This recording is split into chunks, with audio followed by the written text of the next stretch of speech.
বদরপুরে এসে শিক্ষা নিয়ে গুরুত্বপূর্ণ মন্তব্য করলেন এসআইও এর সর্বভারতীয় সাধারণ সম্পাদক সালমান খান। শিক্ষার ক্ষেত্রে সংখ্যালঘু শিক্ষার্থীদের প্রতি সরকারকে আরও দায়িত্বশীল হওয়ার পরামর্শ দেন তিনি। এসআইও আসাম সাউথ জোনের উদ্যোগে মঙ্গলবার বিকেলে বদরপুর আল আমিন একাডেমিতে একটি শিক্ষা সম্মেলন সভার আয়োজন করা হয়। এদিন সভায় অংশগ্রহণ করেন স্টুডেন্টস ইসলামিক অর্গানাইজেশন অফ ইন্ডিয়ার সর্বভারতীয় সাধারণ সম্পাদক সালমান খান।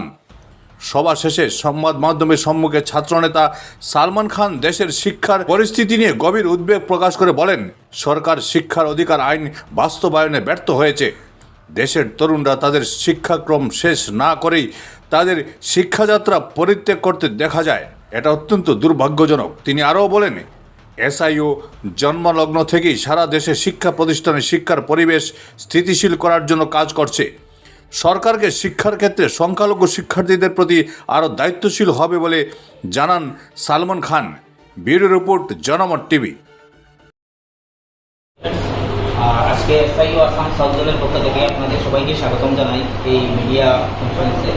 আপনাদের এই শিক্ষা এই সংবাদ এই উপলক্ষে এখানে ডাকা হয়েছে। আমাদের সর্বভারতীয় সম্পাদক সালমান খান উনি আছেন, উনি আপনাদের অ্যাড্রেস করবেন কি ইস্যু নিয়ে উনি এসেছেন এবং কী জন্য এই প্রোগ্রাম। अस्सलाम वालेकुम। एसआईओ ऑफ इंडिया पिछले 40 सालों से एजुकेशन को लेकर के काम कर रही है। एजुकेशन के अलग अलग सेक्टर्स में वो काम कर रही है, जिसमें स्कूल एजुकेशन में स्टूडेंट्स का इन्वॉल्वमेंट बढ़े, इस बात की वो कोशिश करती है। मॉरल वैल्यूज़ की बात करती है कैंपसेस के अंदर। एजुकेशन एक्सेलेंस की बात, करियर गाइडेंस और करियर काउंसलिंग, इस टाइप के बहुत सारे प्रोग्राम्स एसआईओ अपने पूरे इंडिया में लेते आ रही है। अभी एसआईओ का एक प्रोग्राम चल रहा है शिक्षा संवाद। इसमें हम कुछ एजुकेशन के इश्यूज़ को एड्रेस कर रहे हैं जो बहुत ही इम्पोर्टेंट हैं और सॉल्व होना ज़रूरी है। स्पेशली ड्रॉप आउट का इशू, आप ये जानते हैं कि ड्रॉप आउट का इशू ये एक बहुत बड़ा इशू बन गया है इंडिया में, और मुस्लिम ड्रॉप आउट और बड़ा इशू बन रहा है। इसलिए कि एक साल के अंदर रिसेंटली अभी जो गवर्नमेंट का रिपोर्ट आई है, उस रिपोर्ट के हिसाब से 1,80,000 स्टूडेंट्स हायर एजुकेशन से ड्रॉप आउट हुए हैं। ये एक बहुत बड़ा रेशो है।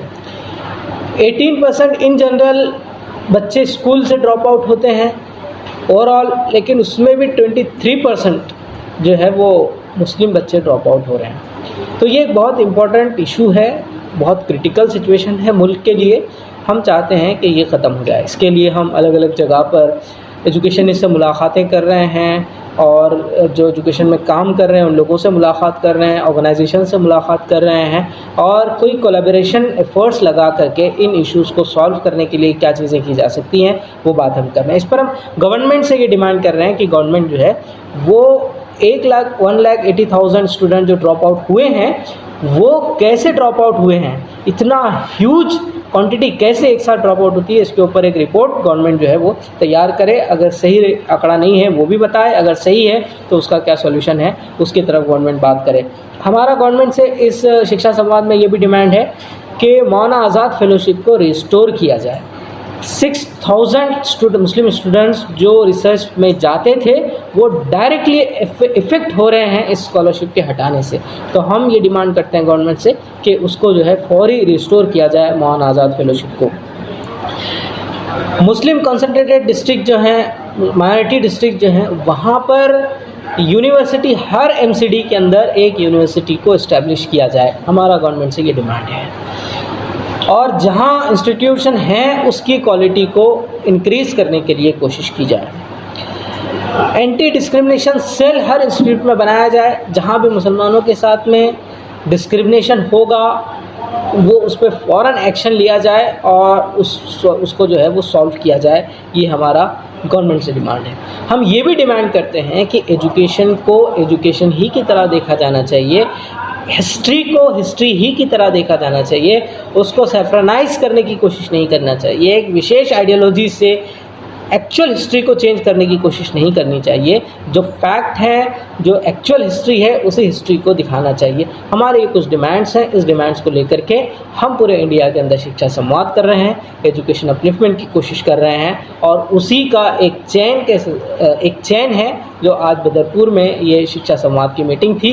यहाँ के बहुत सारे एजुकेशनिस्ट लोग यहाँ हमारे साथ में बैठे और उन्होंने डिस्कस किया कि एजुकेशन के इन इश्यूज़ को कैसे सॉल्व किया जा सकता है, वो क्या कंट्रीब्यूट करेंगे, हम गवर्नमेंट से क्या डिमांड करेंगे, गवर्नमेंट को क्या चीज़ें करनी चाहिए, और एज ए कम्युनिटी हम क्या चीज़ें कर सकते हैं, उसके ऊपर एक अच्छी डिस्कशन रही और ये ब्रीफ है।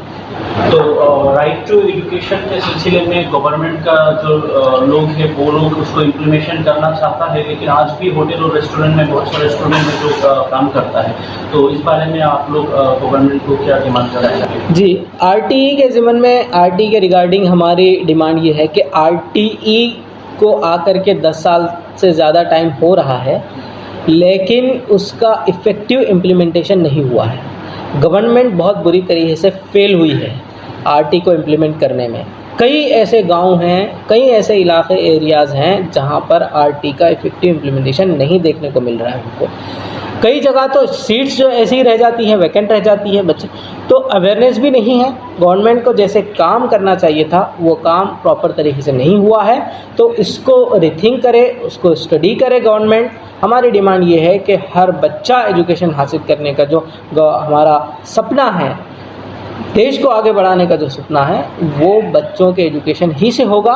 तो ये जो फेलियर रहा है आरटी के इफ़ेक्टिव इम्प्लीमेंटेशन का, आरटी के अंदर बहुत सारी अच्छी बातें भी है, लेकिन उसके इम्प्लीमेंटेशन का प्रॉब्लम है, वो प्रॉब्लम को सॉल्व करने की गवर्नमेंट को कोशिश करनी चाहिए। कुछ यूनिवर्सिटी में देखा जाता है कि सीट रिजर्वेशन होता है, तो इस बारे में अच्छा योगा क्या आइडिया है, ये होना चाहिए या नहीं होना चाहिए, किस बुनियाद में? जी, सीट रिजर्वेशन के सिलसिले में तो हमारा डिमांड या हमारी बात हमेशा से ये रही है कि जिसको मार्जिनलाइज किया गया हो सोसाइटी से, जिस कम्युनिटी को, जिन लोगों को हटाया गया हो और कोशिश की गई हो कि वो लोग मेन स्ट्रीम में नहीं आए और वो डेवलप नहीं हो पा रहे हैं, तो उनको स्पेशल रिजर्वेशन मिलना चाहिए, उनको स्पेशल कुछ चीज़ें मिलनी चाहिए जिससे वो अपनी कम्युनिटी को डेवलप कर सकें। पिछले 40 इयर्स से एसआईओ का फर्स्ट डे से ये कहना है कि एजुकेशन को मॉरल वैल्यूज़ के साथ में होना चाहिए। मॉरल वैल्यूज़ अगर नहीं होंगे और एजुकेशन आप देंगे बच्चों को, तो वो एक आर्ट उसके पास आ जाएगा किसी चीज़ का, लेकिन वो एक अच्छा इंसान नहीं बन पाएगा। तो उसके लिए गवर्नमेंट इस बात की कोशिश करे, सोसाइटी इस बात की कोशिश करे कि वो मॉरल वैल्यूज़ दे। बहुत सारे आइडियाज़ आए हैं, को एज ए सब्जेक्ट उसको इंट्रोड्यूस किया जाए, या जो भी सब्जेक्ट वो पढ़ रहे हैं उसके साथ में वैल्यूज़ को भी कनेक्ट किया जाए। अगर कोई बच्चा कोई मशीन बनाने के बारे में पढ़ रहा हो तो उसको वैल्यूज से कैसे कनेक्ट किया जाए कि ये मशीन आप इंसानों के फ़ायदे के लिए कैसे इस्तेमाल कर सकते हैं। तो बहुत सारे आइडियाज़ हो सकते हैं जो डिस्कशन किए जा रहे हैं। ऑलरेडी बहुत सारे चीज़ें सजेशंस एसआई ऑफ इंडिया ने गवर्नमेंट को दिए हैं। न्यू एजुकेशन पॉलिसी जो गवर्नमेंट की आई है, जो रिकमेंडेशन गवर्नमेंट ने मांगे थे, उस टाइम भी एसआईओ ने जो है वो गवर्नमेंट को रिकमेंडेशन दिए थे। उसमें भी हमने मॉरल वैल्यूज़ की बात की थी। एजुकेशन के अंदर वैल्यू होना ये बहुत इंपॉर्टेंट है। अगर ये नहीं होगा तो ये सोसाइटी के लिए बहुत प्रॉब्लमेटिक होगा इन फ्यूचर। जी।